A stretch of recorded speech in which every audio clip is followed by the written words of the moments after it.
தவிர்க்க முடியல. எனக்கு அந்த யூடியூப் ஏர்னிங் வந்து எனஃபாக இல்லை. என்னாலையும் பட்ஜெட் வீடியோ போட்டு ட்ராவல் பண்ண முடியும். ஏன்னா ப்ரொமோஷன் இல்லாமல் நம்ம வந்து ட்ராவல் பண்ண முடியாது. ஏன்னா நான் காமிக்கிற கண்டென்ட்னால ஒவ்வொரு கண்டென்ட்டுக்கு 2 lakhs 3 lakhs நான் ஸ்பெண்ட் பண்ணி போகிறேன்.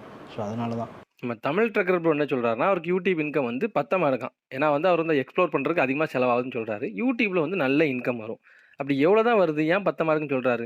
என்னங்க செக் பண்ணிட்டு வந்துடுறேன். நம்ம தமிழ் ட்ரக்கர் சேனலுக்கு கடைசி 30 நாள் போட்ட வீடியோஸ்க்கு மட்டும் எவ்வளோ தான் வியூஸ் போயிருந்துச்சு? ஒரு 19,35,000 வியூஸ் போயிருக்கு. அதுக்கு வந்து இந்த வேல்யூ எதுக்குமா போட்டு வச்சிருக்கேன் உங்களுக்கு காட்டுறேன்.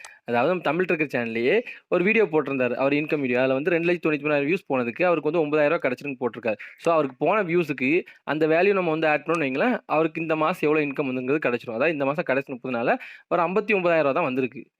கரெக்ட் தான். அவர் ஒரு வீடியோக்கு 2,00,000க்கு மேல ஸ்பெண்ட் பண்ணணும்னு சொல்றாரு. அப்ப 59,000ங்கிறது கம்மி தானே!